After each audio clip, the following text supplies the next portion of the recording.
And now we are, in fact, live. Uh, do, do, do, do.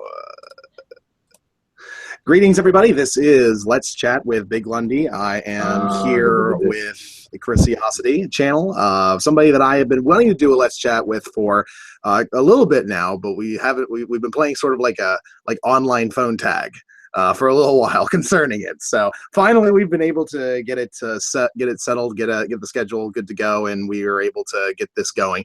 So, Chrisiousity, it's wonderful to have you here. I've watched a lot of your videos. I enjoy your content, and I enjoy listening to you explain in a very calm demeanor, except with that response to Bane. Difficult and complex subject. Well, thank you. The Bane thing, I was just having fun. So honestly, I like the Bane thing. I here's the fun thing. You posted it on Facebook, and you wrote along with it "teehee." Now, I first saw the teehee, and then I clicked on it, and then I listened to the whole video, and then the teehee became a lot more nefarious sounding in my head. It went from teehee to teehee. I like it. Well, I didn't need it to get, well, I think I was trying to make a point through using a little bit of satire of just, sometimes I think that people with these back and forth responses get a little dramatic. That's all I'm saying. It's sort of a dehumanizing thing. This is one of the reasons why I want to do these Let's Chats with people on the other side a lot more often, is that when you're doing a video response, you're not really responding to the person. You're commentating on the person to your audience. You're not addressing them. You don't really have an interest in addressing them. And basically, I find that most people on both sides are sort of similar in that regard, is that you don't really treat the person like they're a person with thoughts and opinions. You're treating the person like the enemy that needs to be destroyed. There are some people who have sort of gone past that level. I think ContraPoints does a pretty good job. I think as hilarious as H Bomber guy is, and how much he does tend to mock, at the very least he does it in a way in which doesn't feel mean-spirited, I guess. Yeah, is how I look at it. And I don't know. I don't really know of anybody on the sort of anti social justice side that is that has a light humor, but is not vicious. You know, I don't know of anybody who would fall into that category on that side, unfortunately. I'm sure there must be someone. They're probably they're just not very well known because it's not a popular tactic. Yeah. I've had some good conversations, not in chats, but I've had some decent conversations with people like Skeptor or No More Dogma. But I don't know if that always transcends well to when they're doing the videos themselves.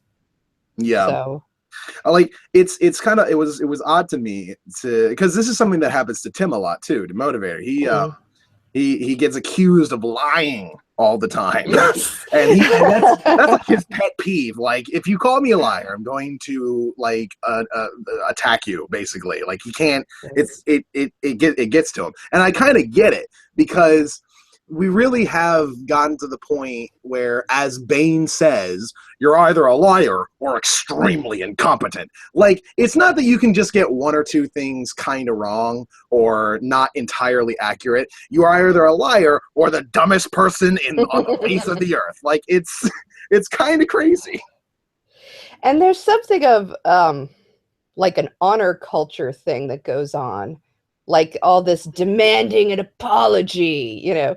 Like, when in life do you go up and say, you got this wrong, I demand an apology? Like, it never happens. But online, it's almost like you're taking out the glove and we shall duel now, 20 paces at dawn, you. I You think that liar.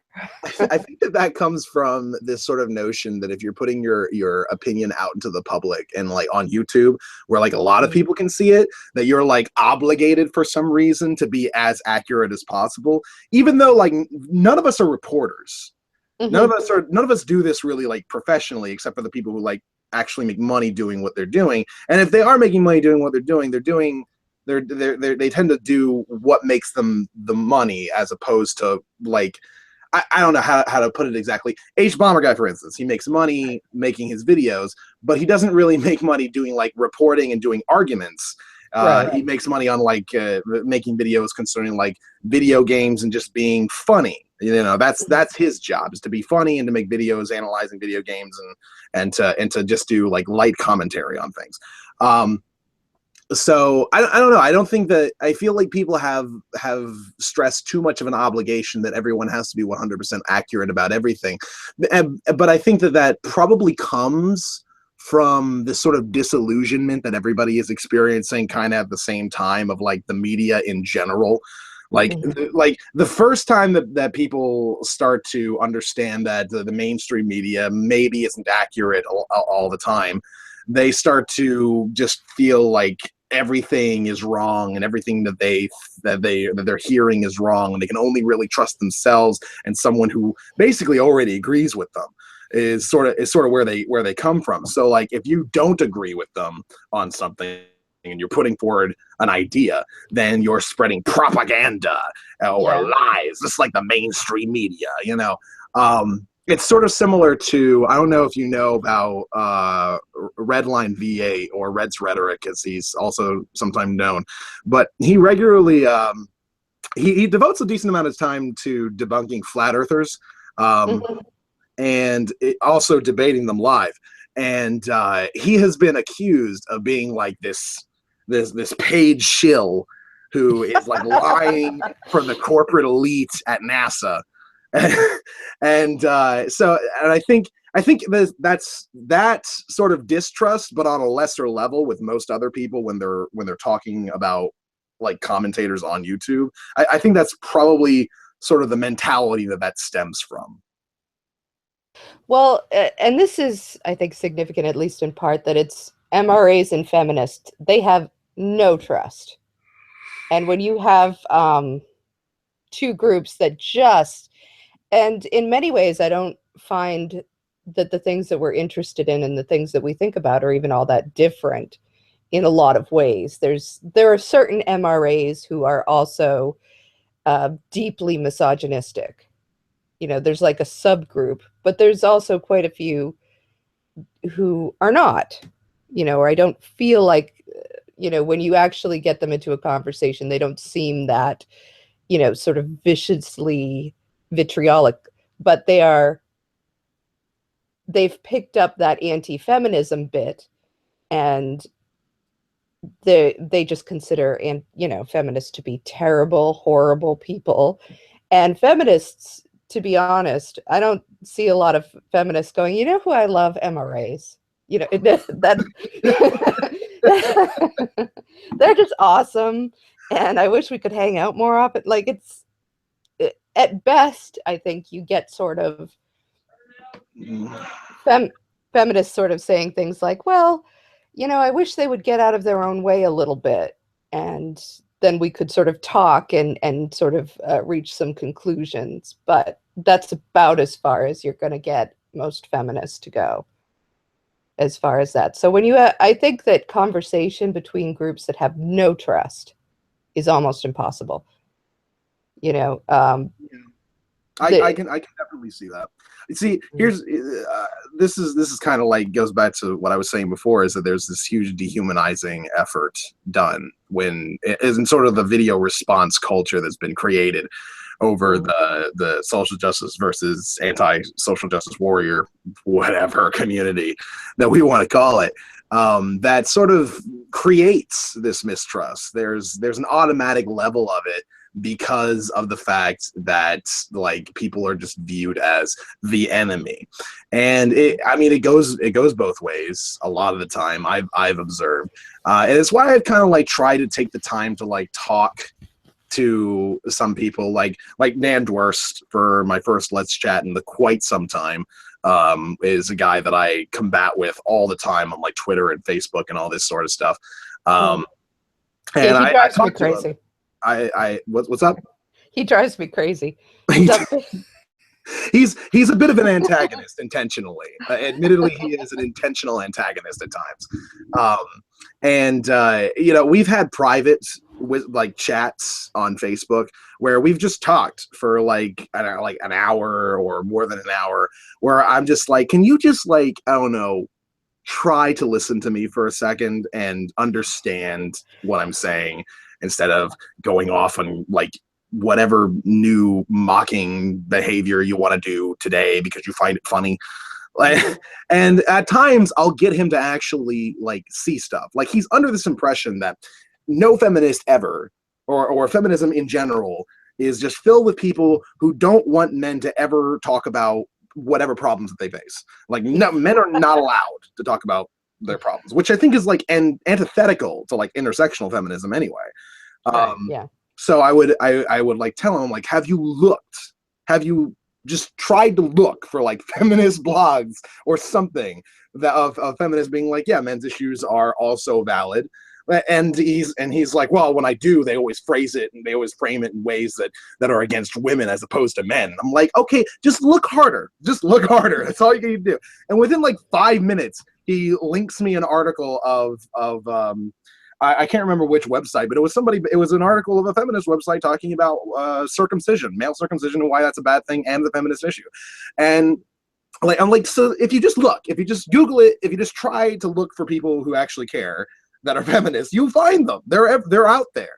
And this idea of treating every feminist like we're a monolith, and that there aren't like a bajillion different forms of feminism. There's Marxist feminism, there's socialist feminism, there's anarcho-feminism that sometimes combines with those feminisms. There's libertarian feminism. There's so many different types of feminism. So to say like this is what feminism is almost nonsensical, really. Yeah. Yeah, I was actually reading about Marxist and socialist feminism today. That's a heady topic. Mm-hmm. Probably,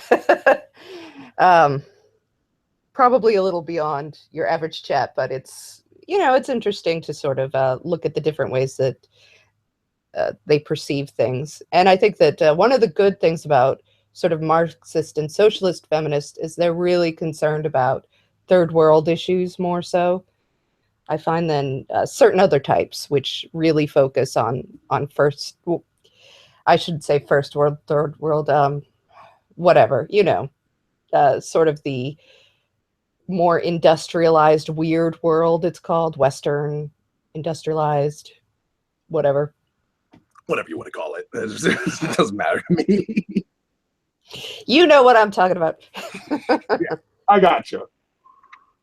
But they're very interested in the way that sort of these different, the first world, let's say, and the third world interact, you know, sort of bringing people over from these other countries to work on care jobs or to work on, you know, very low paying jobs, but the ones that are absolutely necessary to the running of our society. Somebody has to take care of older people. And when you have, I think, something like 60% of people in the UK, I think, are who work in the elderly care field, are immigrants, you know, so you have people just coming over and they just scoop them up and say, yep, come over here, we're going to pay you shit, and you're going to, you know, take care of our old people for us, because somebody has to do it to keep the, you know, capitalist thing going. So I just find that interesting. That's all. Yeah, I mean, I have a lot of sympathy towards. I think my political leanings are slowly going towards anarcho-socialism to a degree, but the thing is, I'm kind of like afraid of that because I know it's not gonna happen in my lifetime at the very least. Yeah. Because I'm aware of what needs to occur before that can actually be put into place, and it's so much stuff that it's just overwhelming.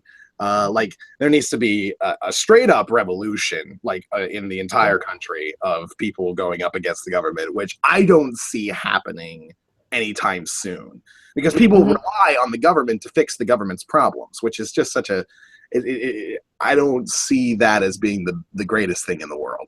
It's not too terribly effective. Like people voted Trump into office thinking that he was going to shake things up and drain the swamp, as they said, but like immediately starts giving cabinet positions to people who are his buddies who are in business, and now he's got like business interests overseas, and he's not even going to do the silent partner thing. Like he's decided he's just not going to do that.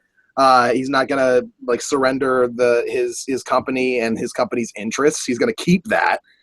And I don't like this. That's corruption as blatant as it gets these days.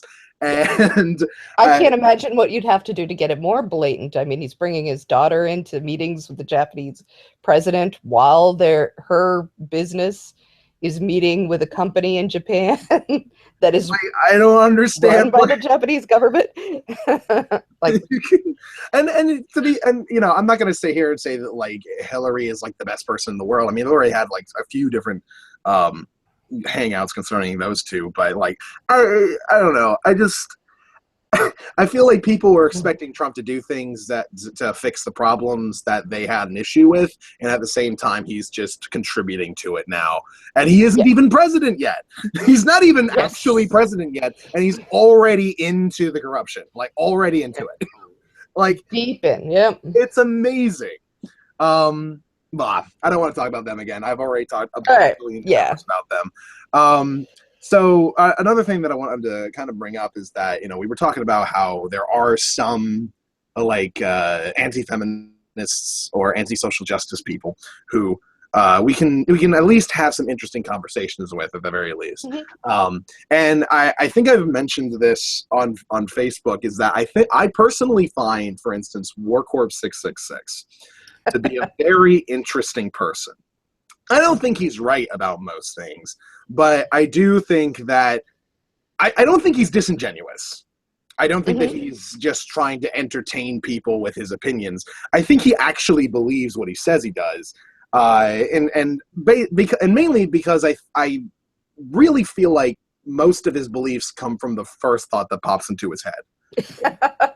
Which often leads to self-contradictory behavior and things that he says from video to video. Like I found, I think the first debate that I actually had with him, I've had two. I actually pointed out like a really interesting thing that he said when he was analyzing an Anita Sarkeesian video, where Anita was saying that the damsel in distress trope for video games disempowers the female character. Which, no duh, right?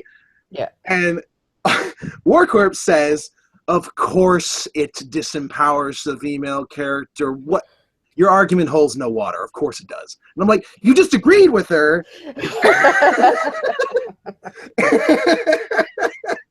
And when I pointed that out to him, he's like, you know what? I don't remember what I said.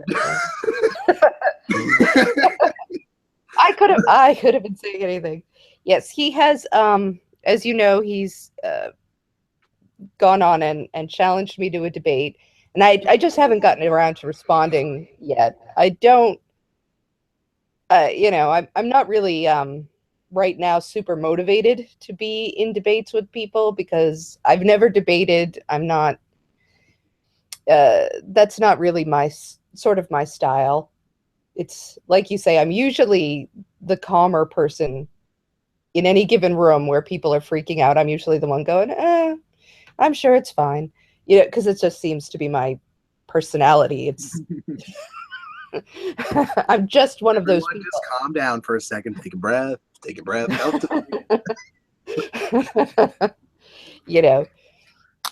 So people what was somebody saying? I think it might have been Skeptor the other day saying, don't you think that sometimes these feminists go a little too far and they get crazy? And I say, yes, but I think that about everyone. All the time. that's kind of why I just sort of get tired of these like general accusations against general feminism. It's like, well, sometimes feminists can be assholes. And it's like, so can everyone. What is your point? Name me a single group that has never been an asshole ever. A single one. You will not find them. They don't exist. Yeah. So I don't know if I'll go and take War Corpse up on that or not. Honestly, from my years in working with addiction, he worries me a lot. I just feel like he's drinks far too much, and his liver is in a poor place right now. And he does look older than he is. I'll say that he looks older than he is, and it is a little worrying. And you know, if he wants to keep drinking, then that's his thing. I mean, I think that he feels like him drinking on camera at the very least is sort of like something that he's almost obligated to do as this like no nonsense guy who just drinks on camera because I don't care what anyone thinks about me. So I think he feels like sort of obligated to do that whenever he makes a video, and he makes like 4 videos a day. So it's a little worrying and disconcerting on that end. There's another guy. I almost hesitate to even mention him because I just mentioned him on Facebook, but I feel bad whenever anyone goes after the atheist gamer. And I feel bad because I really do think, and this is not an insult at all, I really do think that he might have a legitimate learning disability of some sort. Oh yeah. I do, because I've experienced him over the past couple years in a variety of different ways, and I think he might just have some things that are just not right with him that are probably not really being treated, I don't think. And it worries me a little bit because I feel like if he was treated for whatever's going on with him, he might not be like as the way he is anyway on the internet as much as he would. And I know it's not an excuse, like, oh, he has a social disability of some sort, so that excuses everything that he's ever said. Now, obviously, that's not true, but I do feel like he's a person who needs more help than he does like being argued with. Is sort of my position, because no one, not even the anti-side, likes him at all. They all think that he's an idiot and that he is an asshole. Which is amazing that like he can have them all rally against him like that while he still agrees with everything that they say. So I don't know. I don't feel like there's anything to be gained from going after him at all because no one listens to him at all. Anybody he was friends with, they all don't like him now. I don't know. I feel bad whenever I see it. I don't know. Maybe I'm wrong. I don't know. Yeah, no, I tend to agree with you. He, ever since I saw the one where he went after that 11-year-old girl, I don't know if you saw that video. It was a while back. It was kind of like, all right, so we're just not totally okay, are we? You know, so that's fine. I mean, it's not a good thing, but I'm certainly not going to start getting into arguments with him. Yeah, I've kind of avoided that. I mean, there was an instance, I think it was a year ago, might have been a year and a half ago, where Rob Unseen Perfidy had a hangout with him and wanted to debate him, and we were on Skype at the time. Like Rob and I used to talk on Skype fairly regularly. And he said, like, I want to get him on a hangout, and I want to just destroy him. And I was like, if you do that, you're going to come off looking like such an asshole. Because I've seen how he interacts with people. He's not he's not an articulate guy. He's not a guy who can express his ideas in any sort of like coherent way. And it's to go after him as much as Rob really wanted to. I was like, I have to be there for that just to hold Rob back and not come off being this like vindictive asshole to this guy who really just doesn't know what he's talking about at all. And it got worse and worse as we were doing it because it was obvious he was on a laptop at like a McDonald's. There's kids screaming in the background. He can't put together any words. His connection sucks. He's not hearing most of what we're saying. It was just a very awkward, cringy mess, the whole thing. And I didn't want that to be like a thing. But I didn't want to like stop it from happening because Rob would get pissed off with me. But it happened anyway. I don't know. That was sort of like my moment where I'm like, I don't want to talk about him anymore. At least not in an attacking way. I want to help him in some way. Yeah.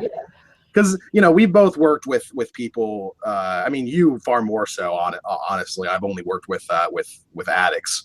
But we both worked with people who have issues that need to be addressed.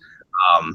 And in my position, because like I've been to these units at the rehab centers with people who have been diagnosed with multiple different mental disorders of some sort. Right. And they regularly will try to have like arguments, like political arguments or like conspiracy theory arguments or like religious arguments. And I just feel like all of this is just irrelevant to what their actual issues are. And like, so I myself, I'm usually a very argumentative bastard. I'm very much the guy who tells people that they're wrong about X, Y, and Z. I kind of an asshole in that regard. But when it came to these guys, I'm like, there's nothing to be gained from engaging in this at all. So I'm just not going to. I'm going to ask them like, okay, but so how many days sober are you? Just completely change the subject and just get to the core. How many days sober are you? What was your drug of choice? What got you into it? Explain. Talk to me. Like, because I don't want them to distract themselves from the fact that they have an issue that needs to be resolved with ideas about the Illuminati. It's irrelevant. And so they need to be focused on something more productive towards helping themselves as opposed to like lashing out at things that they're angry with. Actually, I posted Philip Moriarty, Dr. Moriarty. I people say he likes to be called Philip, but I don't like calling people who have doctorates by their first name. I don't know. It's just sort of my personal thing. But he posted an article about the radicalization of young dudes online into the alt-right, and he's like, what do we do about this? How do we fight this? And my whole thing was, I don't think debating them helps at all. I like, very few people I've ever met have actually like changed their mind due to having debated someone about an issue. At least not when it comes to things that they are radical about in any way.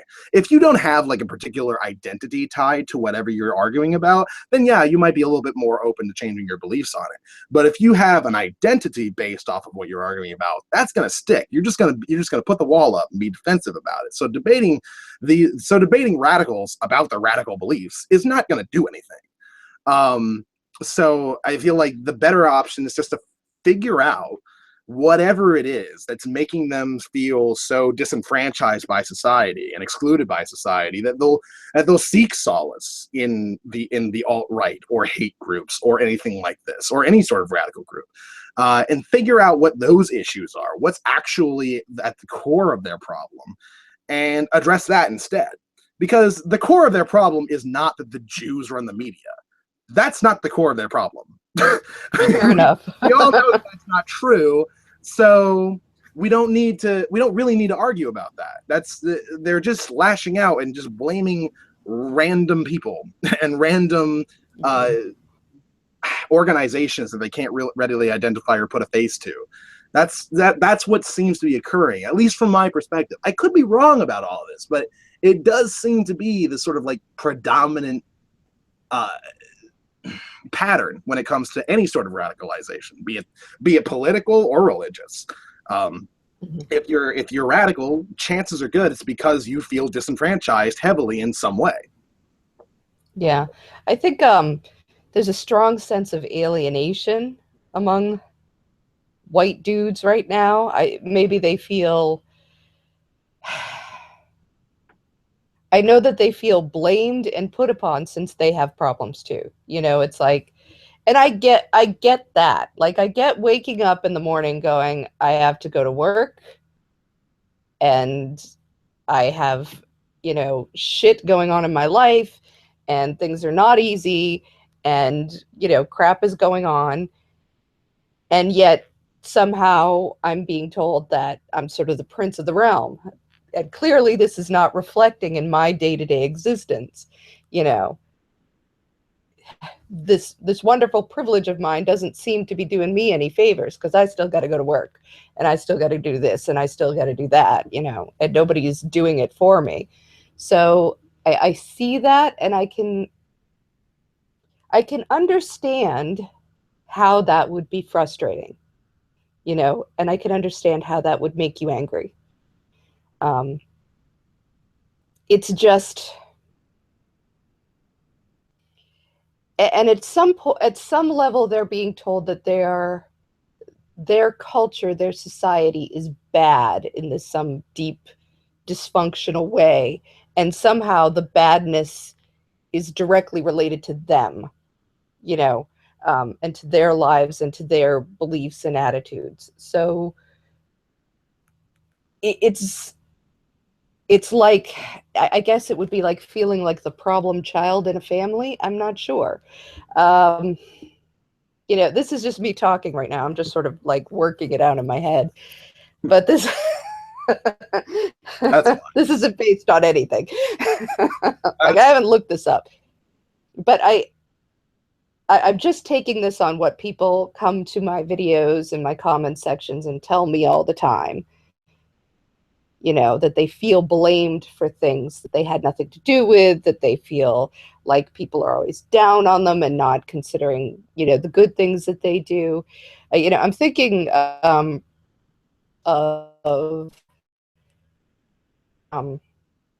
after that crash that we had, that big economic crash, Wall Street.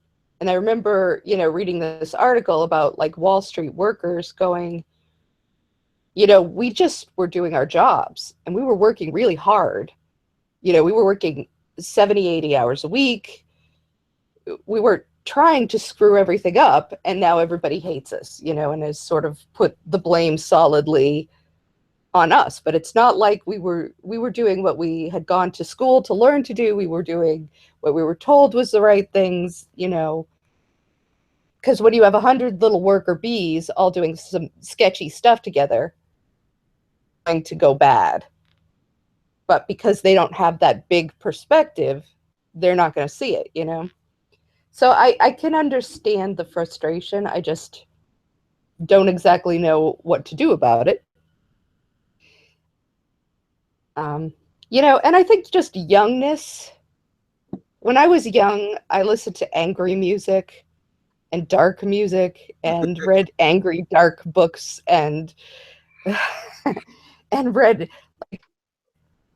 I would read these sort of not even comic book, graphic novels that were really twisted and bizarre, like, all this shit. And now I'm like, I don't know what the point of any of it was, but at the time it was really speaking to me,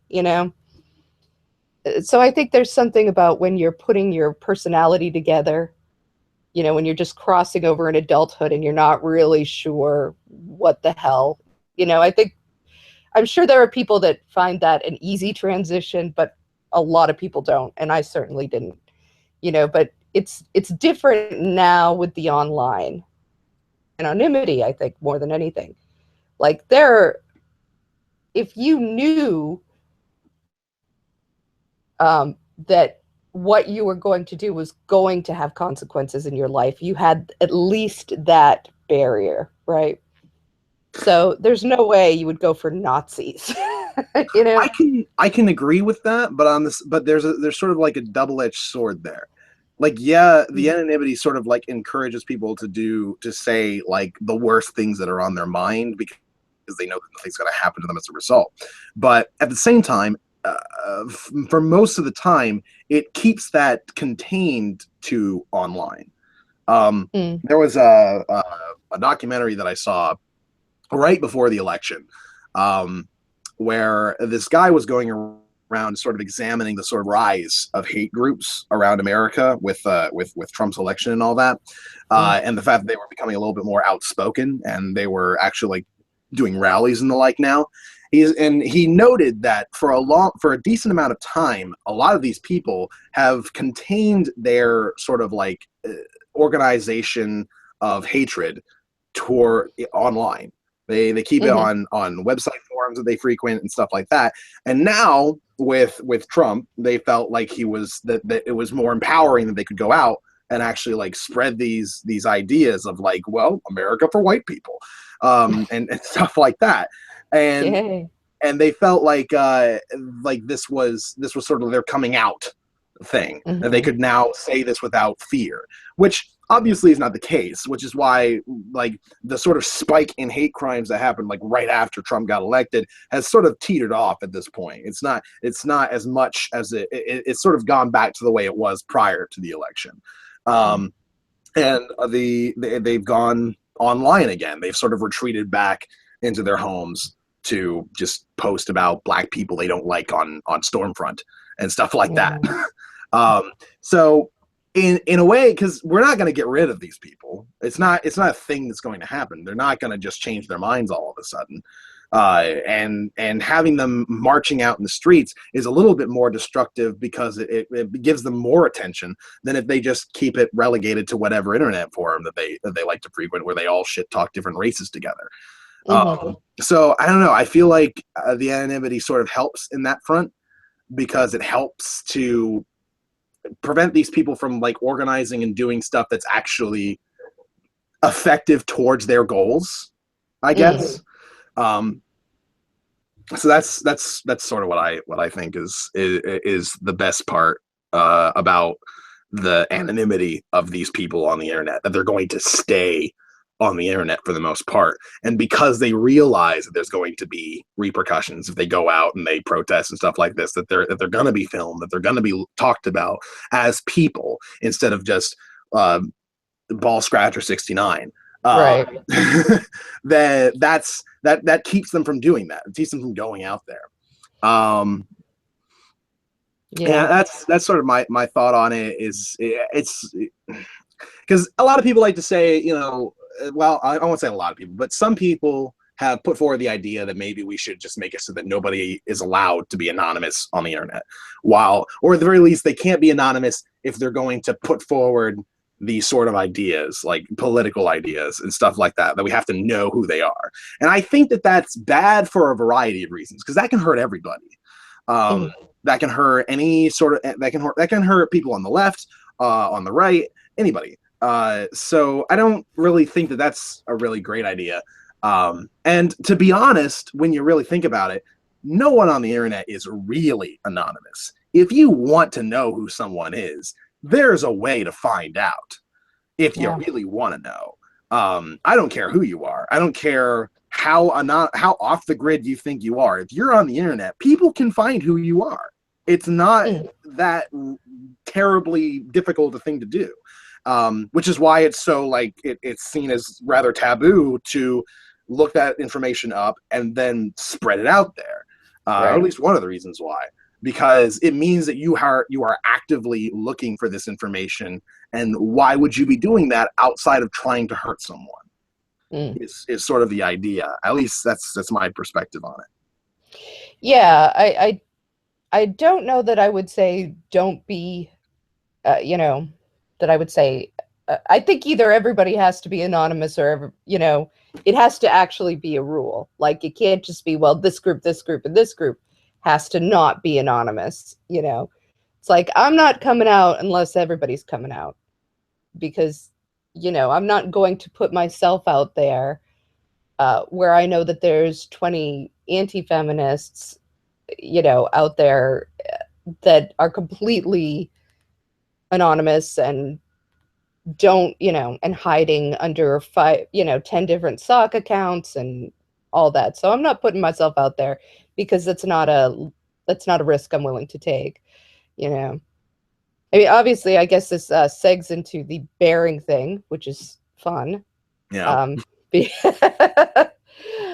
Because as you can see, I'm a new I have a new avatar now after Oh, 3. he's already mentioned it too on his return video. He mentioned that you did that, and he didn't make any sort of accusations, but he's calling it suspicious in some particular manner, which I think is odd because it seems obvious what's going on. Is that he got nailed for using copyright stuff on his channel that he makes money on, that he sells merchandise with, and all this sort of thing. And you had a channel that also used a copyright image, and you're like, oh, is that not okay? I should probably change it then. That's like, that's just honesty. That's just honesty and being upfront and being like, oh, I didn't know, my bad, change. Yeah. That's it. I don't see why this has to be some sort of nefarious thing. I don't get it. Well, I had people on Twitter for 3 days saying that, you know, they're coming on and they're calling me a hypocrite and saying this and that. And I'm like, I don't know what you're talking about. I didn't call anybody. You know, I didn't email anybody. I didn't, you know, I had no, I knew where he got the bear and didn't give a crap, you know, because it's not really, I'm just not that sort of, I'm not that precious about certain copyright things. Like, I can understand certain intellectual property issues, certainly. But like, for instance, you know, people are coming online and saying, did you have the permission of the artist to get this, to use your avatar? And I said, well, he's been dead 20 years. You know, like, no, no, I called him. Like, I had a seance. I mean, what is it that you expect? You know, he was, he painted it in 1965, and not to, you know, being a pop artist, he of course had a very loose appreciation for these sorts of copyrighted images too, because like most pop artists, he was taking images, like he took images directly from comics that he liked, and they weren't precise copies, but he was just using them in a different context, you know, more than anything else.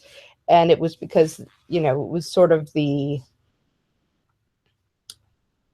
I don't know how you would put it, it was sort of the philosophy of pop art was sort of to take these sorts of everyday things. It was sort of to take this idea of high art and low art and just sort of erase any of these distinctions. It was to sort of embrace, you know, sort of low culture, or, you know, the art that was inherent in products, you know, like Andy Warhol with the Campbell soup can, you know, looking at that and treating that as if it were the same kind of work of art as, you know, somebody painting in the Louvre, you know.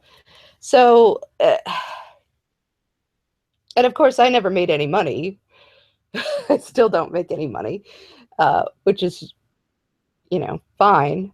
But yeah, so for 3 days, I had people call, you know, saying, you terrible person, because Bering had his channel taken down. And it's like, yeah, I didn't have anything to do with that, though. And I wouldn't have call the owners of the show. I didn't call the producers. I didn't call the original artist. I didn't do anything. It's not my fault that it happened. You know, I feel like it was kind of inevitable that it would happen eventually anyway, just because with companies normally doing that stuff regardless. I mean, the Nostalgia Critic, for instance, has had to drastically redo how he does a lot of his reviews because a lot of them get DMCA notices. They get taken down if he shows too much of an original movie that's like somewhat modern. So he's like, this is not new. This is a thing that companies do. I don't see why this has to be like, oh, the SJW's reported Bering. Like, no, there's no reason to think that that's the case. I don't see it. I mean, I've heard a couple of random people that I don't really know say that I did this, you know, or this was me, I did, you know, and I don't know if they're full of shit or not. Like, you know, it would have gotten around one way or the other, and ultimately it's Bering. He did it, you know. don't do the crime if you can't do the time, man. That's that's what I'm saying, you know. But in any case, it's not the sort of thing that I've always said. I don't want to beat Bering based on his cartoon. I want to beat it, you know. I want to beat his arguments. I want to beat his point of view, not his picture. I don't care if he's a cartoon bear or what he is, you know. Not that I think that there's a whole lot of like this is me being a little catty, but I don't think that there's a whole lot of actual like substance to respond to when it comes to his actual arguments. I mean, not a lot. Usually constructed of him just insulting people. It's him and Undoomed and a few others have really, they've been phoning it in for the longest time when it comes to their sort of like response videos and their sort of commentary on feminism and social justice videos, where basically it'll just, I can sum up most of their videos in like a singular paragraph. Look at these SJWs. They're all fucking idiots and they don't know what they're talking about and they're dumb. And, I don't know, random talking point A, B, and C, wage gap doesn't exist, blah, blah, blah. Systemic racism and sexism are myths and blah. That's basically everything that they say. That's all they got. Right. And they just keep doing that over and over again, but like putting a different sort of insulting flair onto each video where they're just like, I'm just going to be a little bit more creative with my insults on this one. That's basically all they're doing. It's nothing new, which I suppose they can use the same sort of like argument about feminist videos online, is that a lot of them talk about very similar subjects a lot, bringing up patriarchy and privilege and rape culture and the wage gap and whatever other problems that might exist that they want to talk about. So they're just like, well, we're only repeating ourselves because you guys are repeating yourselves. Well, great. Well, what do we do then? What do we do now? Because clearly we're both boring each other at this point. Yeah. Well, I'm going to be very honest, which means like I always get myself in trouble when I'm on chats. It's never on my, so I try to be more careful now, but I'm going to say that there is a level that what they're doing, they're providing a service for certain commenters. And there are certain commenters that they have that are some strange people and dark people. They're not nice people. They're the kind of people that would like to go to a teenage girl's YouTube video and make her cry. And they'll literally be on the comment section. You'll see things like, I'm going to go punish my pocket potato to this person, you know, or let's make this girl cry, you know, that's fun for them. And so they're not even being particularly shy about being honest about that, you know. So I think that's not so much Bering. And I'll say that much for him, that and I say that because he's not one of them that goes after only young girls or only one group. You know, he goes after men and women a little differently, you know, let's be honest. But he'll go after both of them. He'll go after bigger YouTubers as well as smaller ones, you know. There are some that are, if you look at Undoomed, you're going to see a lot of young women. And that's it. You're not going to see a lot of guys. You're not going to see a lot of other whatever. And I do think that there are some people out there that if you spend a good amount of your time trolling people in a cruel way online, people you don't even know, there's something fucking wrong with you, man. You need help. It's not okay. That's not a thing that should be getting you off on a regular basis. To do it once in a while, okay, maybe. I could get that. They build careers out of it. Yeah. It's sort of I talked about this before, like a long time ago, when it comes to like the amazing atheists and the like we're not gonna be able to address the fact that these people are making money off of the fact that they're basically doing the same response video all the time, but with different insults. They're not like, because that's what their viewers want. That's what's making them their Patreon money. That's what's making them their AdSense money. They have no incentive to stop doing it, even if they don't actually even believe it. I mean, I don't know of anybody that I can make that particular accusation to, but like even if like TJ, for instance, decided to just be a feminist all of a sudden, in no way would he stop making videos or stop doing Drunken Peasants podcasts making fun of feminists. There's no way he would stop doing that. He would just keep doing it over and over again because that's what people want to see. That's what people pay him for. So it's just going to keep happening. So I think that it's understandable in the sense that, I mean, if they built a career out of it, then, you know, go them, I guess. That's something that they've been successful in somehow. But I don't know. I don't feel like I think the best thing to do is to try and find a way to appeal to the audiences, because you can't appeal to these guys because they have no vested interest in ever changing their mind. There isn't a single thing that we can point to in any sort of social justice or anything whatsoever that's going to appeal to these guys and get them to go, maybe I should make videos supporting this. Yeah. Why not? There's nothing there they have to gain from it. They have no social gains to make from it. They're already they already think that everyone's equal, that there's no problems, that everyone has complete and total equity, because that's their experience. They don't feel like they're being treated any differently, so they don't care. Yeah. So we can't really appeal to them on that level. We can't appeal to them on the, you know, it'd be nice if you weren't such assholes all the time, because that's again what makes them their money. So they're gonna keep doing that. And again, like I said, even if we completely change any one of these guys' mind on anything, they'd still keep making the same videos because they have a vested interest in doing so. I mean, that's just how it is. I mean, it's kind of shitty to think of it like that. It's not exactly a flattering thing to say that, well, their ideas are for sale, basically. But that's how I feel about it. It's how I've seen it. I mean, it's been a pattern. Whatever people want to see people make fun of on the internet is what these people will make fun of. And originally it was fundamentalist Christians. That's what people wanted to see made fun of. So that's what these guys did. They made fun of them all the time. Then it became conservatives in general. So that's what these guys did. They made fun of conservatives. And now it's become the social justice crowd. So they're making fun of the social justice crowd.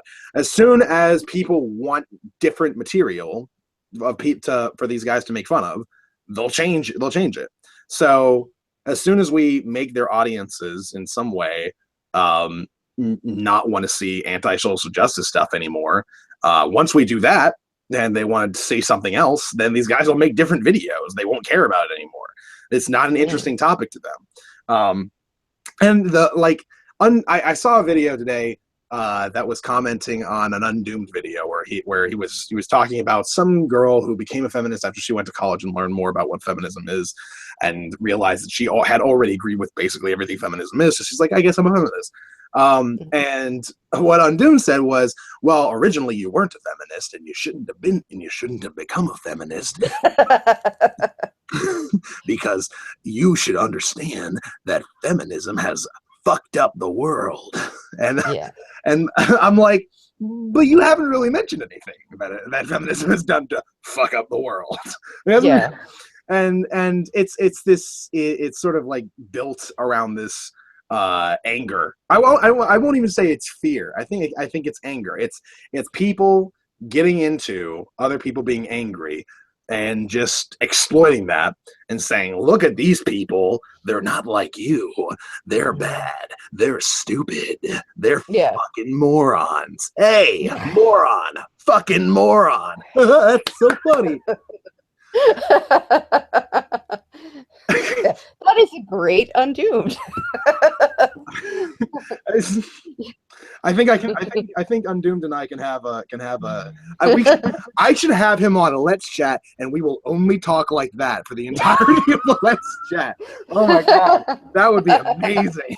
I'll like get his avatar and put it on mine, and we'll only have the avatars so people won't know who's talking.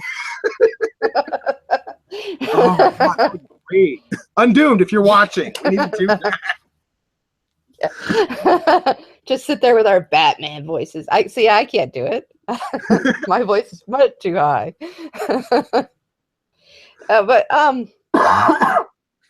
and in all honesty, you know, these are just. Undoomed is also one who I find has a real anger about trans people, like a severe transphobia, which isn't the most unusual thing for an anti-feminist, but it seems much stronger in him, you know, than it does in certain other people. Like, he's really worried about it, that there are people out there who are, you know, trying to change gender things around, and that's, I don't know, like, it's going to explode. Yeah, he's mentioned before. I think he was in the questions white men have for SJWs thing. He was asking, like, do you realize, and something about 56 genders. And this is the thing. It sounds like a crotchety old man. Yeah. When someone mentions, like, all these new genders, these newfangled things that I don't get, it don't make no sense to me. It's not simple. Remember back in the days when it was simple? It was just guy, it was just girl. Like, and to be fair, like, I'm a sort of feminist who thinks that we should just do away with gender altogether. I don't feel like it's a very useful thing to use in general. And whatever anybody wants to be referred to as, it doesn't matter if they've gone through a surgery. It doesn't matter it doesn't matter at all. So long as somebody says this is what I want to be referred to as, just refer to them as that. What is the big deal? Does it really take anything out of your life to perhaps to have somebody be like, can you just refer to me as like they or them? And you'd be like, okay, is that really like a big issue? Is that something that's like too much for your brain to handle? Is that, I don't get it. I don't get what the issue is here. And I've seen I think it's Lauren Southern, I think is her name. She's made the argument that it's not that it's a big deal to just call someone by whatever pronoun that they want. The big deal is that we're encouraging people to be okay with being wrong about who they are. And then my thing is, how the fuck do you know what they are? That's not up to you. That's not your decision. Well, it's biological fact. Okay, so there's like a bajillion studies you need to read about that.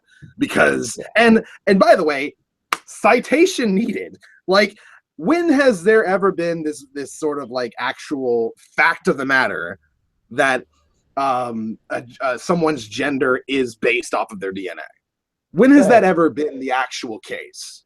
I mean, maybe that was the case 40, 50 years ago, back when like trans people were considered to just be mentally ill. But at this point, no, you can't really find any sort of like science to support you on this front. So it's really just your opinion at this point. And it's like, fine, well, that's just sort of like your opinion, man. As the dude would say, and the dude abides. So yes. Yeah, the dude wouldn't care.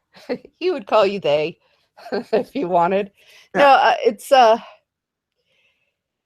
I know that there's a lot of things changing, and I know that is especially, you know, when I was younger, because I'm an older person, there weren't a lot of these things out there, you know, but there was a lot of talk about like androgyny. That was what things were called back in the day.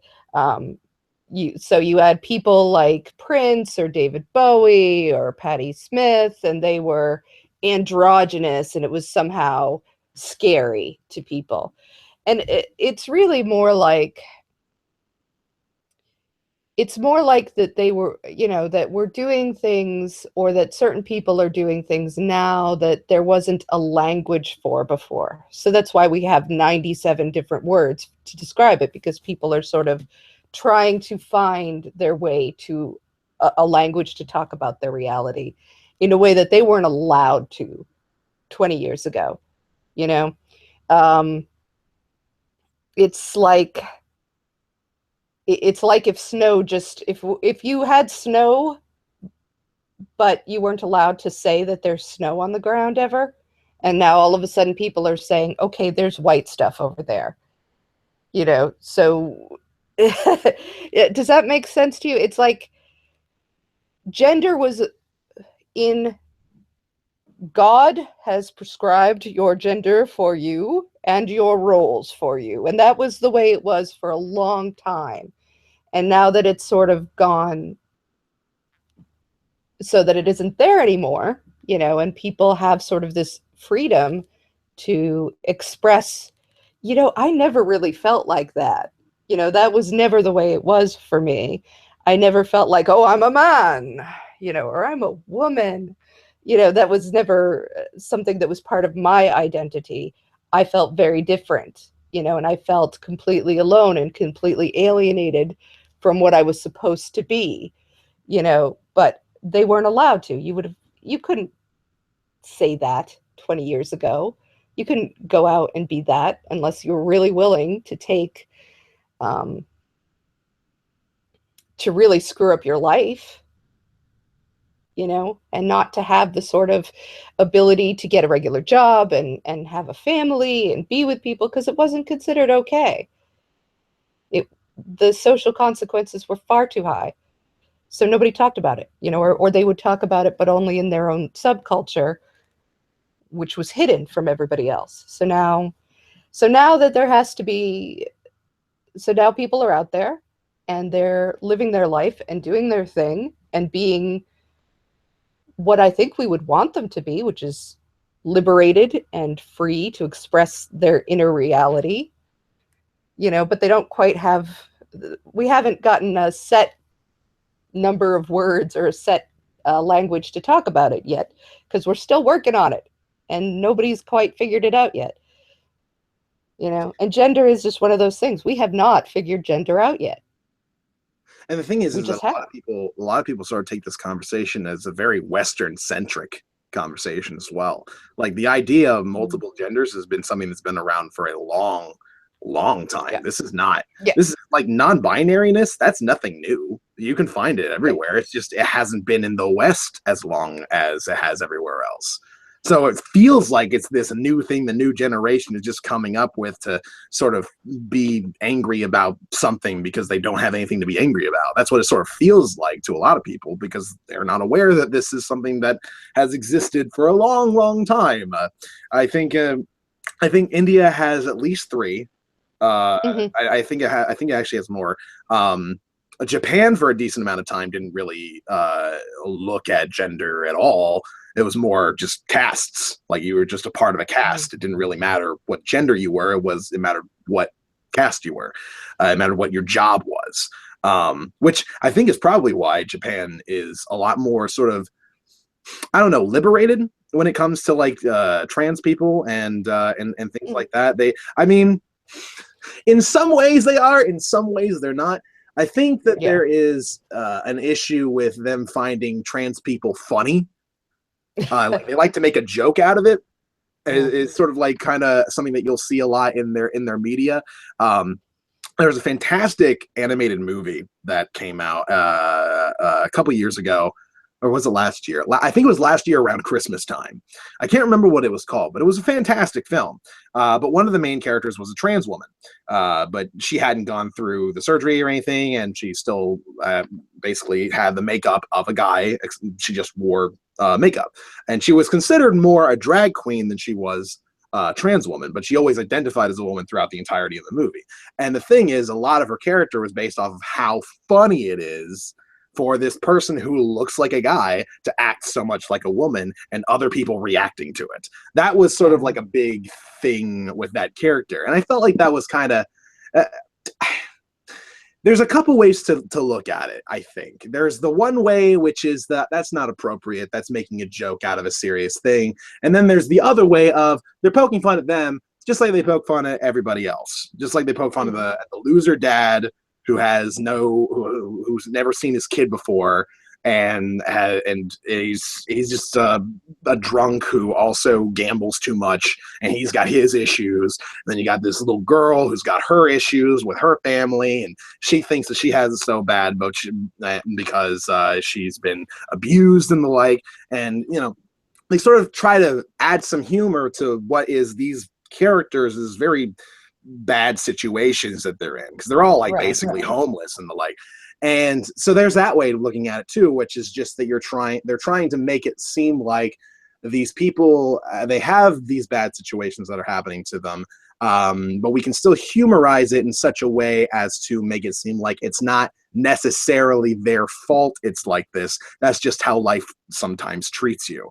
That's another way to look at it. So, I don't know the right way to look at it. And and for me, I'm not trans, so I don't know how people would feel about that if they are trans, if they watch that. Do you find that it's something that offends you, or do you find that it's something that doesn't? Why? Let's talk about it. That's sort of, and that's, oh God, I just segued into something that I always like to talk about.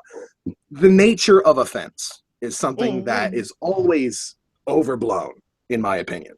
The fact of the matter is, at least from my perspective, everybody can be offended by whatever they want.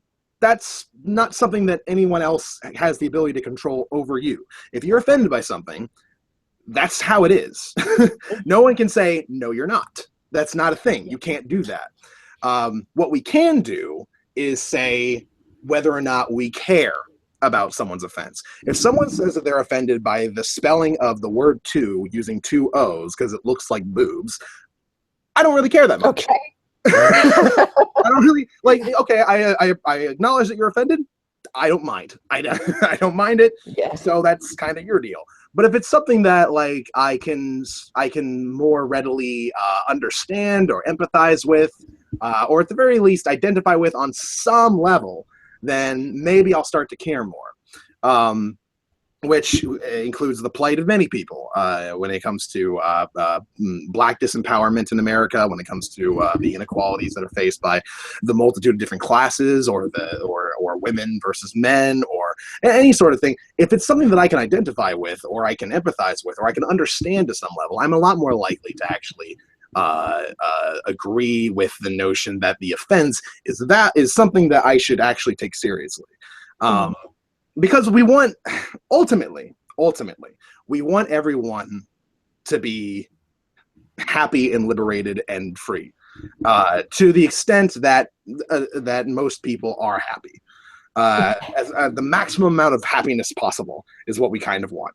But we also tie some other stuff to it. Like, for instance, we can think of a hypothetical situation in which some sort of dictator takes power over the entire world and then introduces a drug to everybody that sort of mind controls them into being content with their life. They don't have the ability to be unhappy. That's something that we would find to be a bad thing. Even if it would result in everyone being happy, we still wouldn't be okay with it because we still value our agency. So ultimately, it comes down to a question of what exactly it is that we value towards a conducive society that comes into what we want.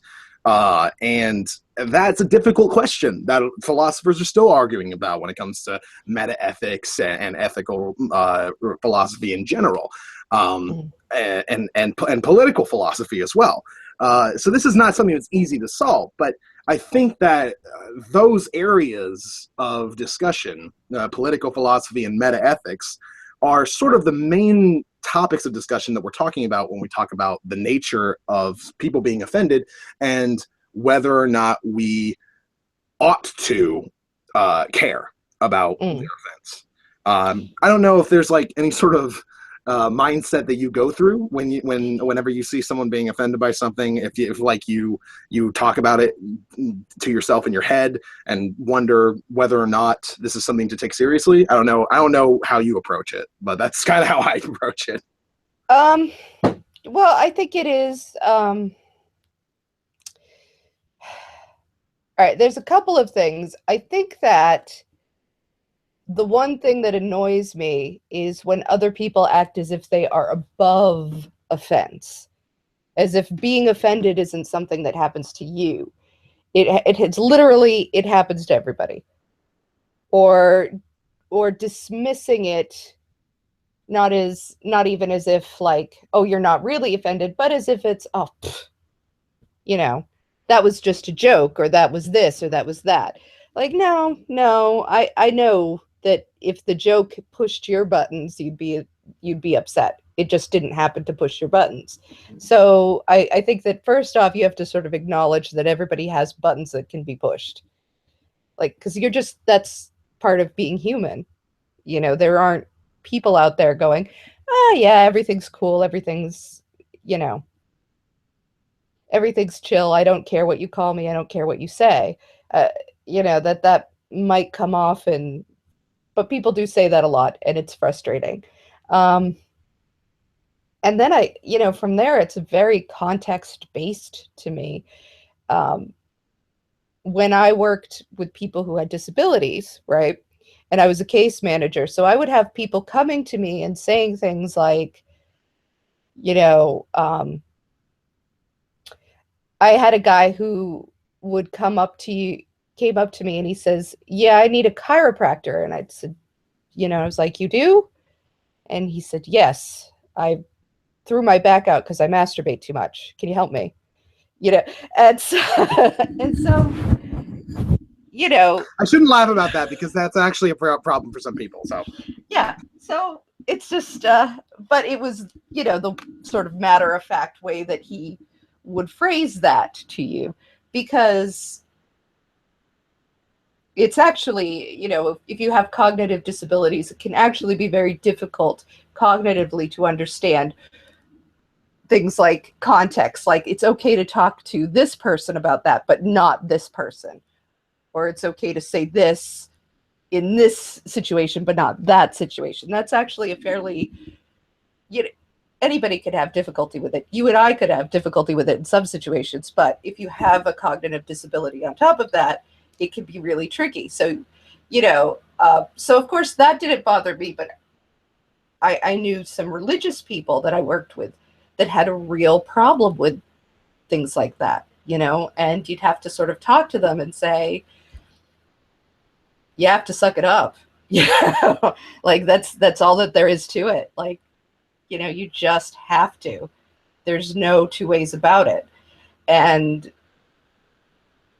But in a different situation, obviously, if somebody came up to me and I was just having dinner and somebody came, I don't know, or at a restaurant, somebody came up to me to just talk about their masturbation, that wouldn't be okay.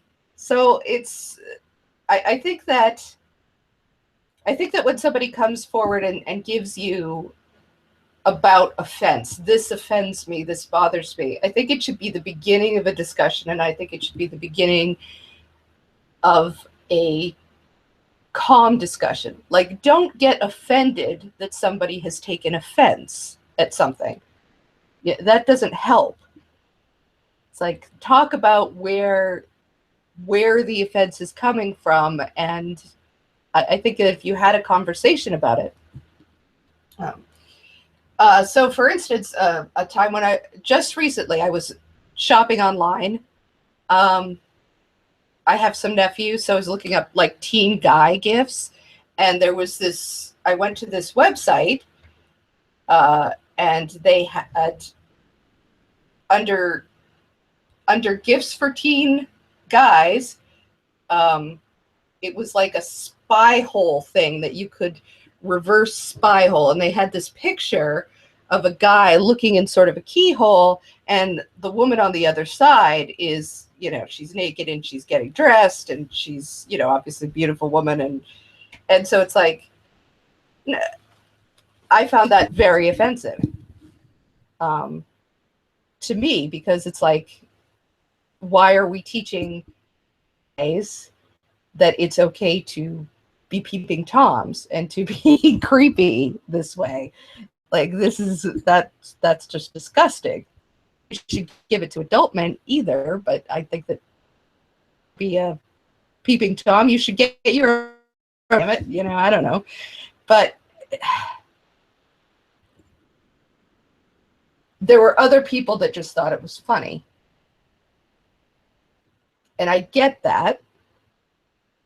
So, but it's a question of, I think that there should be a conversation about it. And I don't think that the conversation should be, how come you're offended by this when it's really just funny, or it's really just blah, blah, blah, blah, blah. Or you always worry about this and you always think the worst of this, or, you know, I think the conversation has to be the offense and how do we approach it. Maybe there are situations where the thing that you're offended about problem. You know, there's nothing anybody can do for that, because the only solutions for it would be people and to what they did, that there'd just be nowhere to go with it, you know, or it's just one of those things, you know. But like, at the same time, sorry, I didn't mean to interrupt. No, go ahead. Well, this whole thing sort of brings like my immediate thought to this is that we sort of are at a position where the only choice that we have when it comes to people being offended by things is to take it on a case-by-case basis. We don't have sort of the forethought and the knowledge to address this on a general level, which is kind of why I guess I disagree with a lot of other feminists who would say something like rape jokes, for instance, are never funny and should never be done. I don't agree. I think there are some instances in which it can be done in a way that is actually good. I can't remember. I think, yeah, it was Louis C.K. Actually had some rape jokes that he would do in his material, but it was very obvious from the way in which he would say them that he's more making fun of the mindset of a rapist than he is rape victims. And that to me is sort of like the right way to make a joke like that, is to sort of go the other way with it. But then he sort of does this very interesting thing with another joke that he did a while back, wherein he made it about the victim, but the victim was Hitler. So it was difficult to be against it, because do we really care about what happens to Hitler? It's sort of the question. I think, let's see, if I can remember how to phrase the joke correctly. He was talking about the fact that he had a friend who would approach him and ask him questions, and he's like, what would you do with a time machine? And he's like, I don't care. I'd go back yesterday and punch you before you could ask me this question. That's what I would do. I don't care. And he's like, well, here's what I would do. Because of course that's the point of asking you what you would do with a time machine, is to listen to whatever you say and then just say whatever you would do with it. That's the point. And he said he would go back and he would kill Hitler. And you know, I think that's a noble idea. I think it's kind of funny that he thinks he can just go back and kill Hitler, but I think it's a noble idea to want to go back and do so. But I wouldn't kill Hitler. I think I'd go back and I'd probably just rape him. Because I think that if he was just raped by me, I think that he wouldn't have done any of that shit. I think that his advisors would go up to him and say, Hitler, we need to invade France. And he'd be like, no, just let's just not. Let's just, I need to get a shower. I can't. Something about the way that joke was done just made me laugh. Even though it was about the victim, it was about a victim that I don't mind as much having an issue with. I don't know. There's ways in which it can be done that I feel is still appropriate. So the sort of blanket idea that joking about any one topic is never okay, or that talking about any one topic is never okay, or any sort of blanket exclusion of a thing, I almost always have an issue with, because I just don't know. I don't know of a better way to address the situation. You can't just not address it. It's just going to happen regardless. So the more you say like rape jokes are never okay, the more people are just going to say more rape jokes, and they're probably just going to get worse because now they're intentionally trying to offend you. So I think that the discussion was a lot more fruitful to say, well, here's how you could do it in a way that's funny for everybody. And I think that that's a lot more fruitful. I don't know what your thoughts are on it. I might be in a position that disagrees with you. I don't know. No, because, you know, I also like Louis C.K. and I remember that joke. I laughed too. So, but here's the thing about like comedians and jokes. I don't believe in the just a joke defense. I don't believe in it at all. I think that, you know, somebody puts that out there, they can be criticized for it. There are ideas in almost anything you say. There are ideas in humor, there's ideas in satire, there's ideas in jokes. And if you put an idea out there, then people can talk about it. And people should talk about it. Like, what's the point of it if it's not a conversation starter, if it's not, you know, and some people are going to be angry, but you know what? Fuck it. Don't, you know, that's just part of the game. You know, that's part of pushing boundaries and envelopes. And, you know, they say if nothing made people pissed off, then there would be no envelopes to push. And then what would we do? It would be very boring, you know? So it's like, you got to get out there and, yes, how do I put this? If you throw it out there, I'll throw it back at you. You know, it's going to be fine, because and you're just going to have to suck that up, because I will criticize you for being an asshole. Like Louis C.K., I didn't have a problem with that joke, but there are other, you know, people come and say, oh, he's just joking, he's just fun. Well, minstrel shows were just jokes. You know, Andy Rooney in, you know, in a Japanese face, if you want to call it. I forget the name of the Breakfast at Tiffany's character that he did.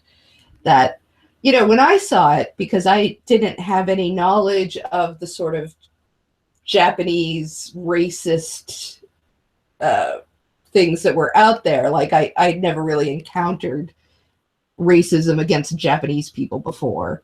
So I had no idea what this Mickey Rooney character was in Breakfast at Tiffany. Like every time he'd come on, I'd be like, why do we keep stopping the movie to talk to this weird guy? You know, like I had no clue. It wasn't until I was older that I said, oh, you know, he was supposed to be a bucktooth, Japanese, whatever, nearsighted, all this other stuff, and very racist and very, very offensive. But again, it was just a joke. It was just humor. But it's a joke based around other people as being diminished in their humanity. That's the idea of the joke. These people are less human than you, and you can mock them and laugh at them, you know, because that's what they are. You know, that's what they're for. And it was a way of sort of keeping people racist in a really fun way, you know, like, let's have fun with racism. Let's take the kids to the minstrel show and they can watch the guys in blackface do a dance and act really stupid. Have you seen Dumbo even? Like, Dumbo's super racist. Black crows, they're road. It's like, oh my God. You know, they had a lot of these sort of things. So it was just, where it comes from, it's a chicken and egg question, of course, right? So are we making these kinds of jokes because of all the racism, or is this our way of perpetuating it, or is it both? You know, is it just a natural occurrence because we're so racist, so we're going to make racist jokes? We're not even going to think about it. Or is this sort of a way of perpetuating the system with people in a very twisted way, you know, making sure that the next generation grows up with these ideas in their head? Or is it both, right? But whatever it is, I think it's better to talk about it. I think it's better to get pissed off at it and say, fuck you, you know, and your bullshit Mickey Rooney asshole, you know. I'd rather that than just, oh, well, he's only joking. I guess we should just passively sit by and pretend we don't notice what horrible things are flashing in front of our faces right now. So I don't know. That's the way I take it anyway. Yeah. one of our commenters noted that there's a difference between preaching a political position and discussing politics in a funny way. And on a case-by-case basis, you can say that Daniel Tosh's rape jokes are played for laughs, whereas the Michael Richards rant is obviously just racist, where he's just like calling people the N-word. And Daniel Tosh is a very interesting thing for me because I still find him funny. I know a lot of other people don't. I know a lot of other feminists that I tend to agree with on a lot of stuff don't. I know that a lot of social justice people don't. But the thing for me is that I personally find the joke in the terrible things that he says in the fact that they're terrible things. That's where I find the joke. And I think in his latest special, he sort of made it a lot more obvious. He's saying terrible things because the terrible things are terrible things. Not because he actually believes them, but because it's funny to think of somebody who's just that ridiculously off the wall bad of a person. His persona is that of this incredibly privileged, like rich white guy who's never had a problem in his life and just looks down at everybody else. That's his persona. And I think that it works. I think that he does it in a way that sort of indicates that that's not a real person. That's a hilarious caricature of just badness in general. And that's kind of how I see it. I know a lot of other people think that he's just like intentionally offensive and going for cheap laughs. I don't know. I just don't see it that way. Crap. There was another thing that I wanted to note, but it flew away from my head. Hopefully the birdie comes back. Another thing that Impious is saying, there's a distinction between just a bad joke composition regarding the content of the material. I can agree with that because there's sometimes somebody just makes a bad joke in poor taste, but they didn't mean it in any sort of nefarious way. They didn't mean it in any sort of like actual legitimate way, and just make a bad joke. But I don't think that there's a problem with addressing the fact that it is a bad joke. Because if you don't address the fact that it is a bad joke and it is done in poor taste, it's just going to encourage them to do it more. So I don't know. I think that you're right when you say that somebody saying that it's just a joke is bad. I feel like a lot of these people who say it's just a joke, or why are you responding to a joke, or why are you critiquing jokes, I feel like these guys don't understand the history of comedy. Because the history of comedy is to talk about things that are happening in the modern day, to put a perspective on it, to introduce these things into the culture. Like Richard Pryor, when he came up, was making jokes, but he was also introducing this radical notion that black people experience life differently than white people. Right. This very radical notion of that.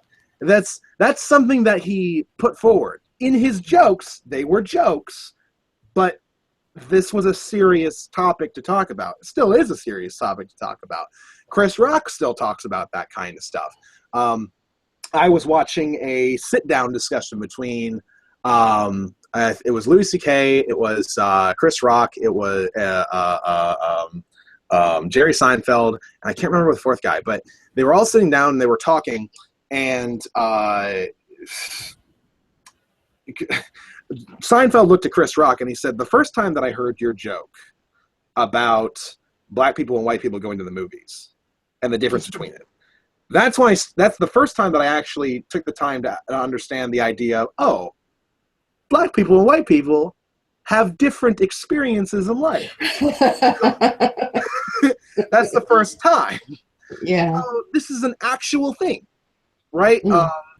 And so the idea that jokes aren't meant to be taken seriously is really insulting comedy in general. When people say something like, oh, you're limiting us by saying that these jokes are offensive, or you're limiting jokes, you're limiting humor by saying that there's some things that we're saying that's not okay, that's not cool, that offends you in some way. No, we're helping humor. We're helping comedy.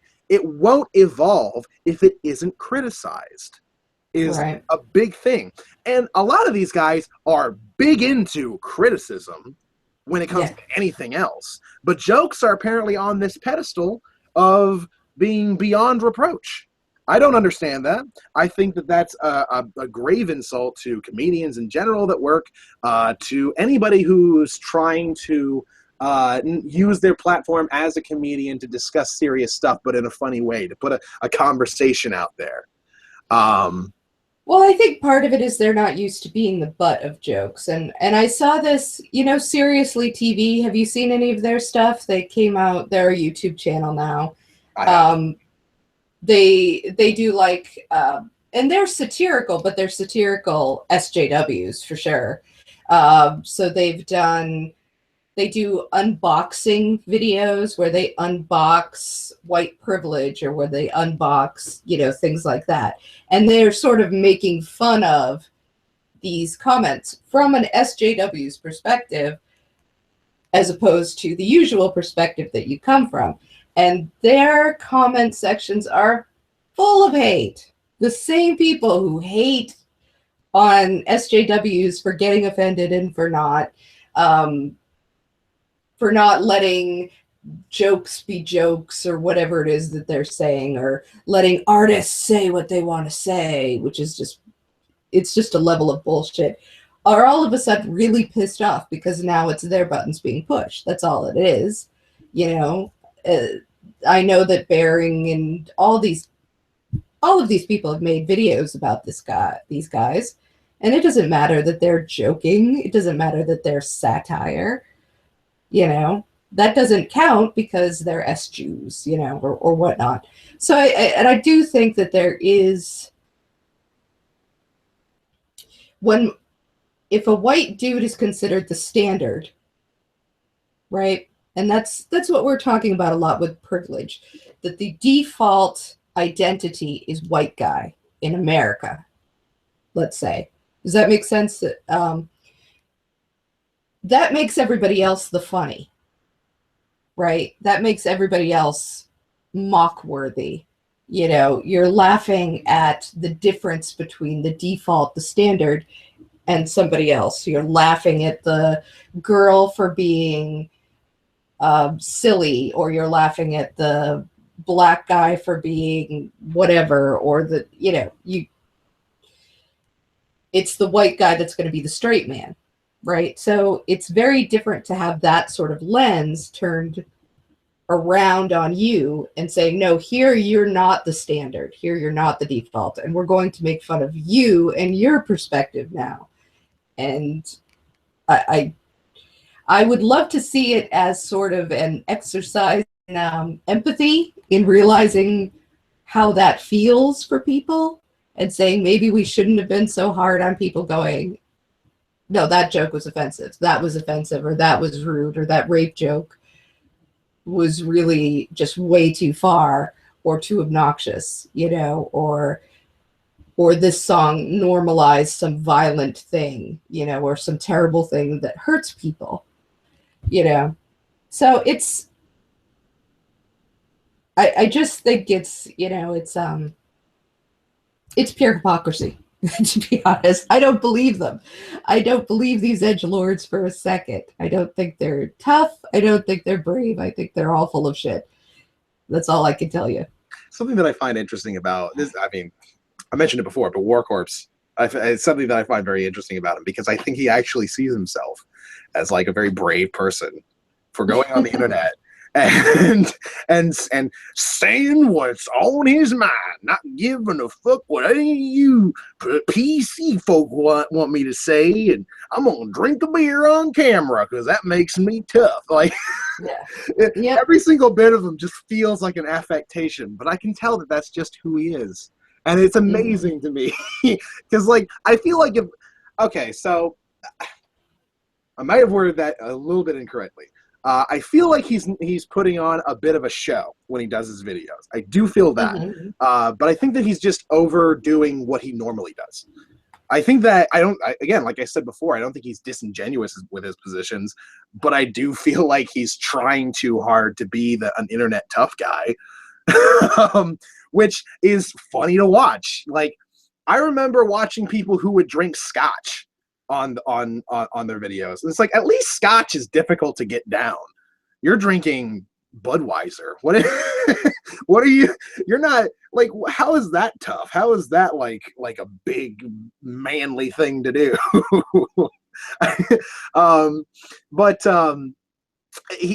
He makes me laugh. I don't know. He makes me laugh. And I think one of the other reasons he makes me laugh is because he has this tendency to be wrong even when he's right.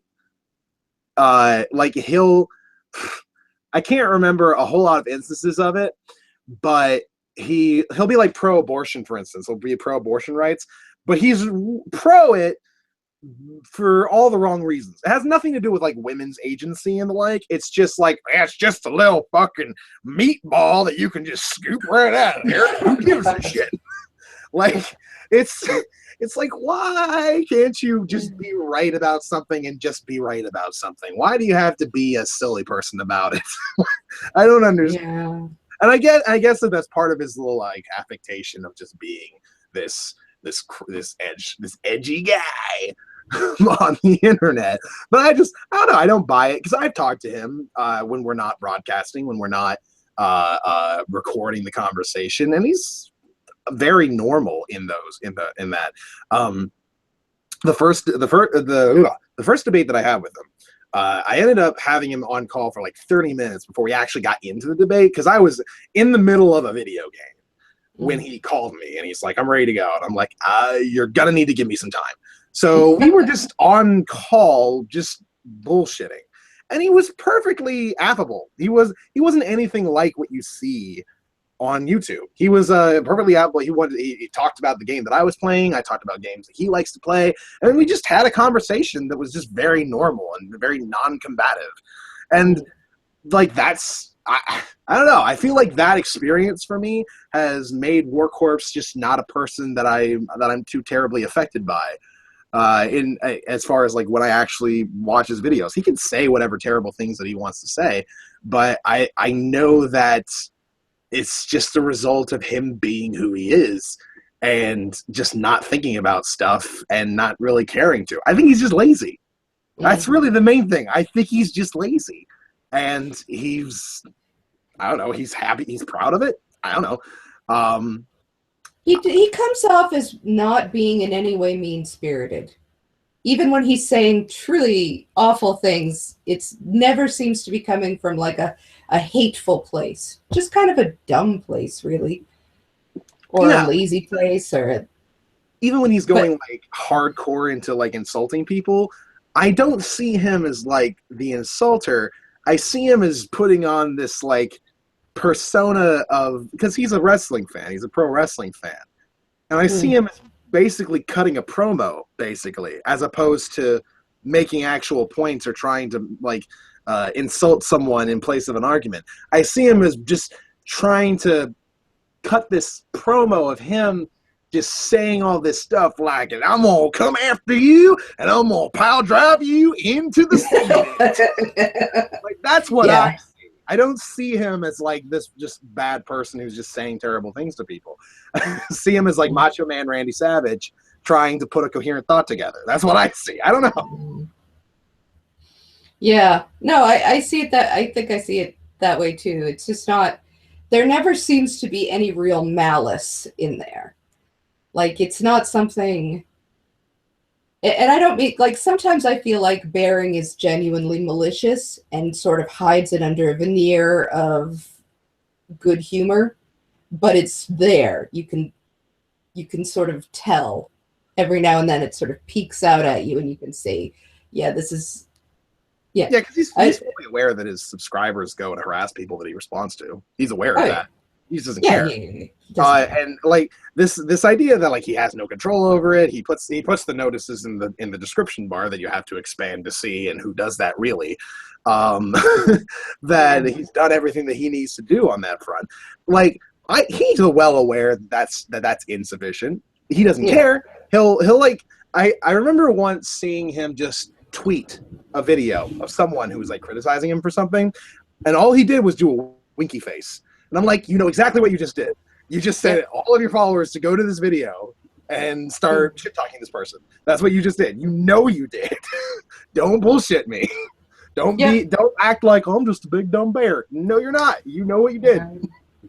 No, he does stuff like that. He'll, you know, he sort of sends like little notes to people to sort of let you know that he's going to, like he's done this with Michael Rowlands before, where he'll say, oh, are you going to put out that video against me? Well, if you do, I have this other video to do, and he'll show Michael Rowlands' friend in the thumbnail. Yeah, different things like that. A mob boss thing to do. Yeah. If you put out this video, hey, it might not be so nice for your friend here that I'm making a video. Yeah, it really does. Like he's done that that kind of thing a bunch of times. Like, so he knows, and it's whatever. It's fine. He's whatever. I don't know what his deal is, and it's at this point. Every time I get, I think people see me as somebody who is arguing with Bering a lot, and that was never my intention. You know, he's not somebody that particularly interests me.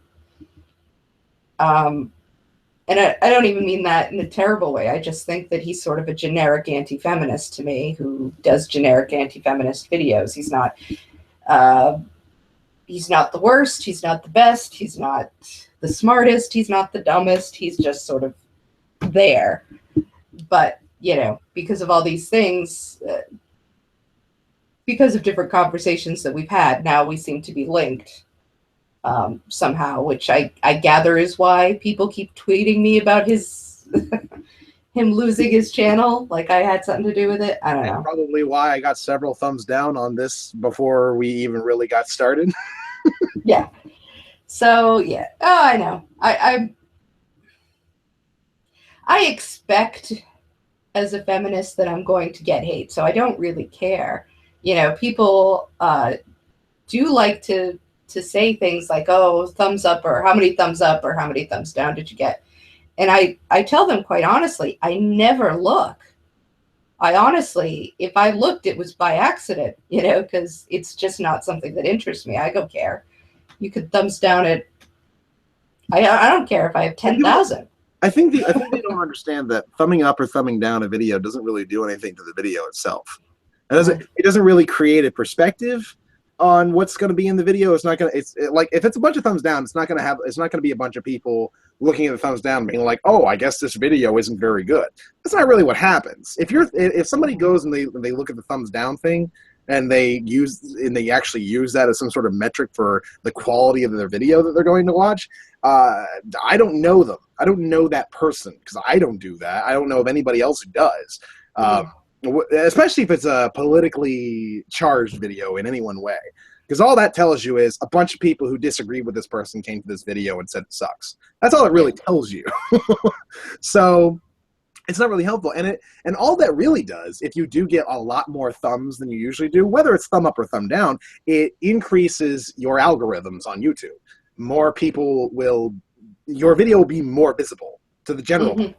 The more views you get in general. Even if it's like 90% thumbs down, it's still putting them out there. It's still putting those videos into a more public place for people to see. So yeah, it's not really doing anything to hurt them to just put a bunch of thumbs down on. I don't know what the idea is behind it. Then again, you could say the same thing for the entire system of thumbing up and thumbing down in the first place. I mean, the only reason that it's there, really, for in any practical sense, is to figure out if this video is getting a lot of attention. It's, whether or not it's good attention or bad attention, YouTube gives no shits. It just wants more people to get views.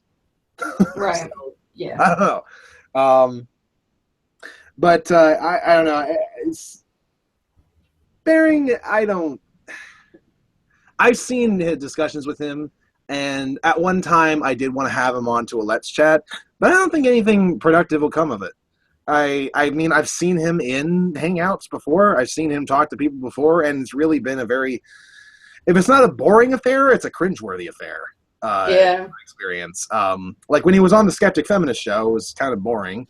I didn't really, I mean, he basically conceded that the Skeptic Feminists were reasonable sorts of feminists, and I'm like, okay. But that's basically all that really came of it. Like, he didn't really change his mind about anything. He didn't really there wasn't any like sort of like thoughtful stuff coming from him on that end. Like there wasn't anything to be gained from that one. And then when he has hangouts with people that he severely disagrees with, even if it's like entirely unstructured like this is, it just ends up being a rant off where he's just trying to. This is a bad word for it, but he's trying actively to trigger the other person in the conversation. Where he's saying, "Shut the fuck up and let me talk," you know. It's shut the fuck up, you stupid fucking cunt. Like that's something that he'll say.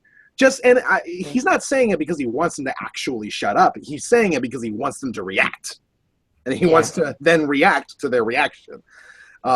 Which is very, I don't know. There doesn't seem to be a point to it besides like sort of this, I don't know, a dick measuring contest, I guess, is sort of like what it ends up being. I don't know how else to put it, honestly. Did you see the one he did with Michael and Tim? Yes, I did. That was very cool. And and the reason that was fascinating, because like Michael's a friend of mine. Like I've hung out with him in actual real world situations and stuff. And he is just the sweetest, goofiest, dopiest guy in the world. And so when I saw him on that hangout, I just like my jaw's dropping. Like I've never seen this side to you at all. Like, cause he just went after him. Like he was pissed, you know?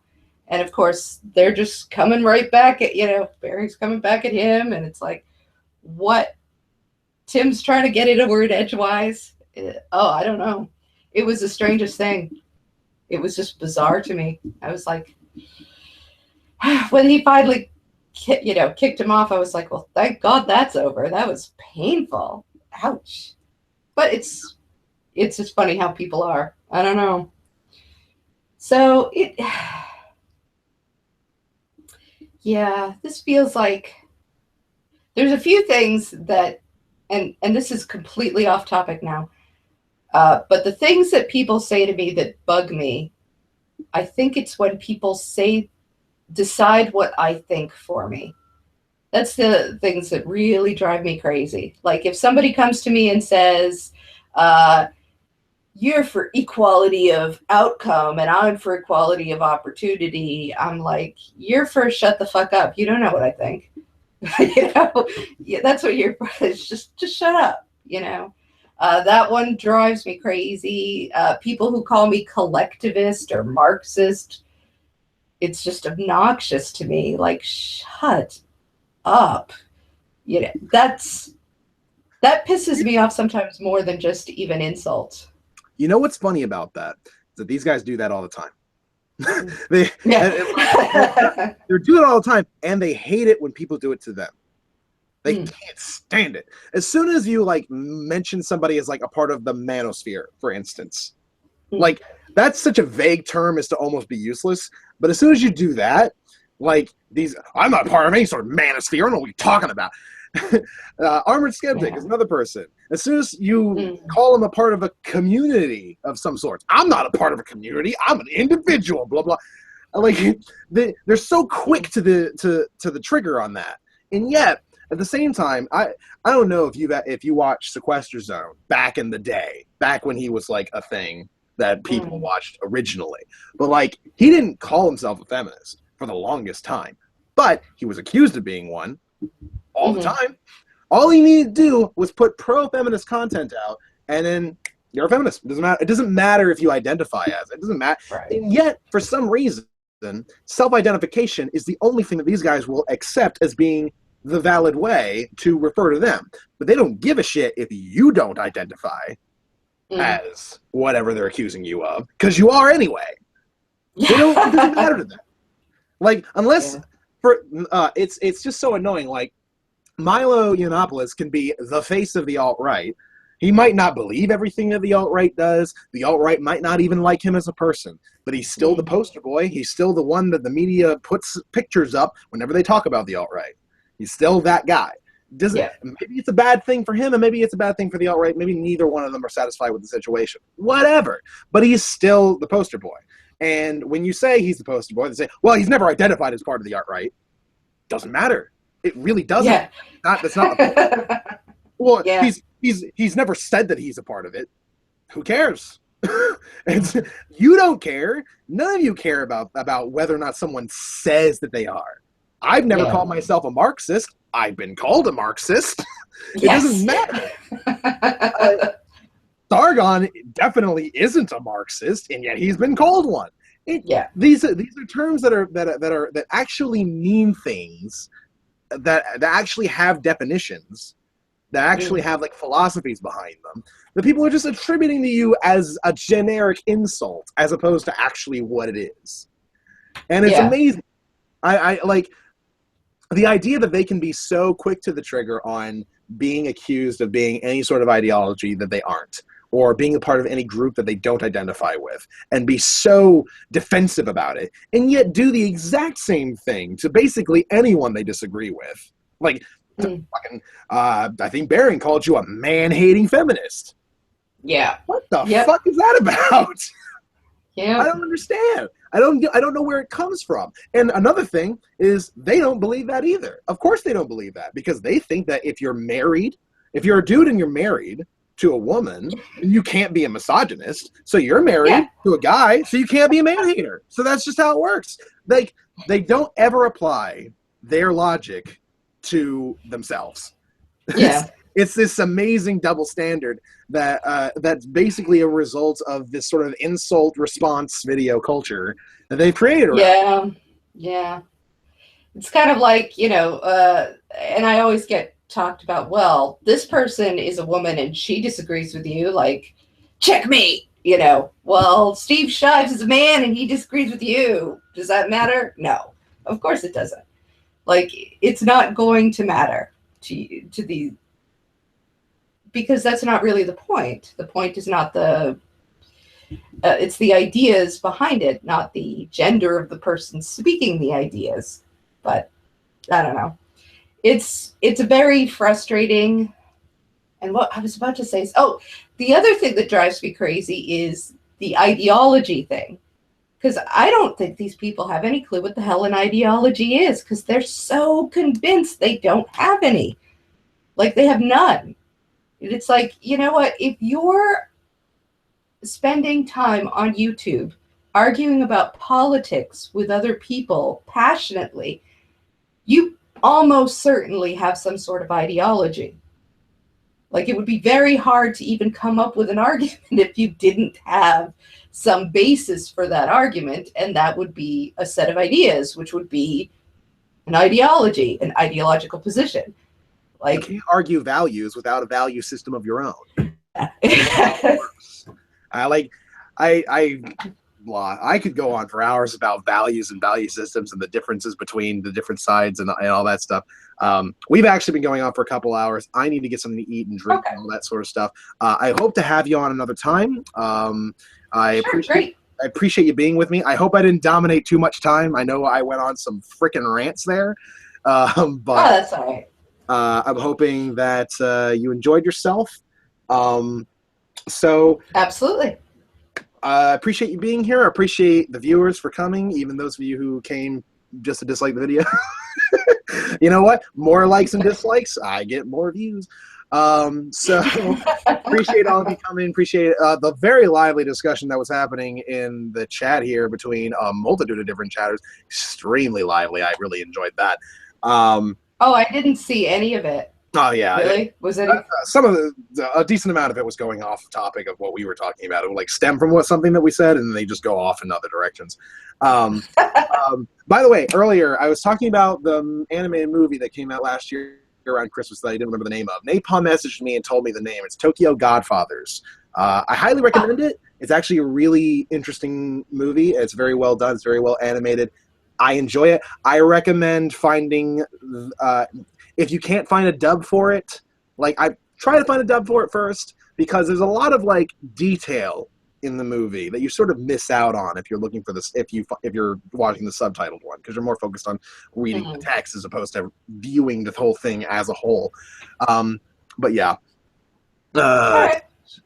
So appreciate you having you on, Christy. We'll do this again another week. Hopefully we don't end up waiting for like too long and play tag with each other again. I don't know exactly who I'm going to be having on next week, but tune in to find out, guys. This has been Big Lundy. This has been our Let's Chat. Signing off. Have a wonderful day.